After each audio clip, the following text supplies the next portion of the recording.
Hey Stevie, thank you so much for the feedback.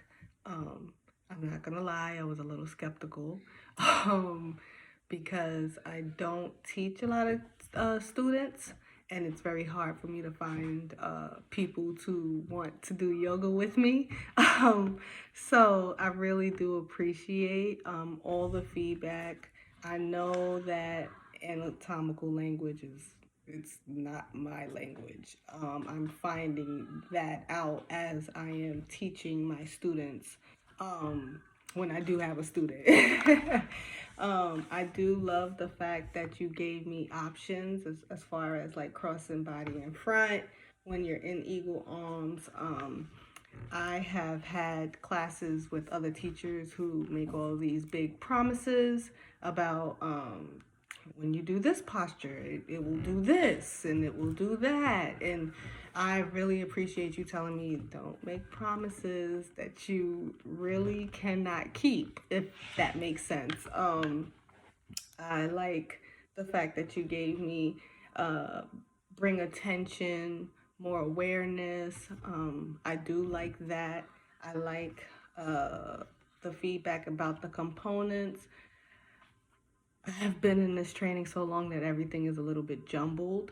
So it's kind of hard for me to like backtrack and then come back forward to the particular lecture that I am addressing in this part. So thank you for reminding me about components. I am aware of tendencies, but components, I was like, oh, don't even know, like I don't even know. Yes, I really did mean the back of the calf, and I kind of kicked myself when I heard hamstring. I really did. I was like, it was so good, and you had to say hamstring. I like the fact that you said peeling open, since we've been, midline, to peel over or open to the side. I don't know if I added that to my sequence, and I haven't looked back at it, but now that you've given me all this great feedback, I will look back at it and know and work on those particular areas you're telling me to work on. I honestly, I'm not gonna lie, I did not see the bottom half of chapter 11 because I've been typing up the homework, not opening the page fully, and that's not an excuse. I when I looked back at it, I was like, dag, Eb, you did everything else, but you forgot 3 questions. So I'm gonna answer the questions verbally in this video. I am enjoying all the information. This course has taken my personal practice and has given me more creativity opposed to the regular standard practice of yoga, where I am trying to do things on the wall. I am doing bed yoga. I'm doing, chair yoga, as far as trying to get in tune with my inversions. I am trying to have better understanding in my body so I can feel comfortable relaying it to my students when I do decide to teach out in the open.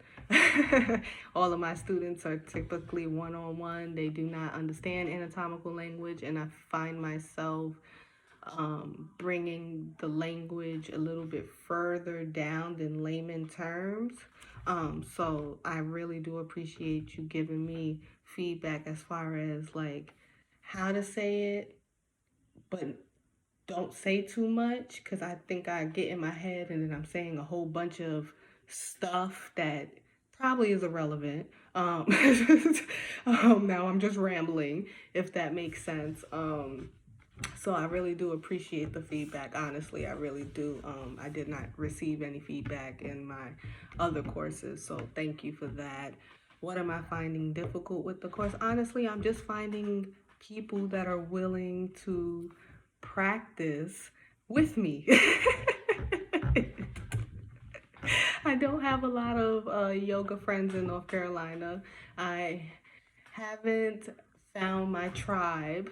Y'all are my tribe, but I haven't found a tribe where I can practice these things that are familiar to their body. And not necessarily do I need somebody that is yoga based, but so they can have an understanding where the language is coming from. If you know, like certain poses I do with T, for instance, in my chapter 12 homework, I have to really bring it down. She's fairly new. So, you know, I find myself rambling or adding extra words or adding words that I don't need, like don't point your toe to the front or try not or you know things in that aspect. So that is really the most difficult part of the course. The anatomical language, it's not I'm not really good with anatomy. I'm not going to sugarcoat it. I'm not going to try to say I'm the best. I never really took understanding to anatomical language when I started my practice. But now that you're bringing it to the forefront, it makes me wonder, hey, when I am in, you know, this pose or that pose or a pose where I might have hip abduction or I might have dorsiflex of the foot or I might have, um, you know, the you know, spreading of the rib cage instead of tucking it or niching it further in. I am self-taught, so those things were the furthest thing from my mind, but now I have an understanding of why I've hurt myself several times. So thank you for that. And what can you do to help me in authentic movement for my study is just keep giving me the constructive criticism that I need to become a better teacher.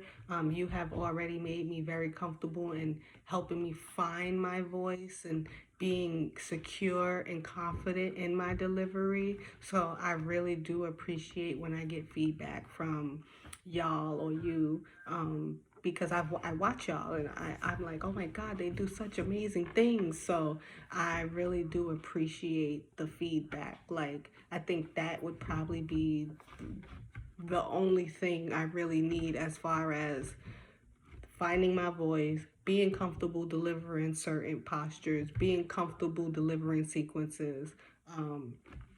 So I really just want to thank you and Authentic Movements for giving me the time and the space to experience this 300 class. It really has changed me for the better. It's changed my personal practice. It's changed, you know, my outlook, you know, introspection and diving deeper and all of these things. So I just want to say great job and thank you again.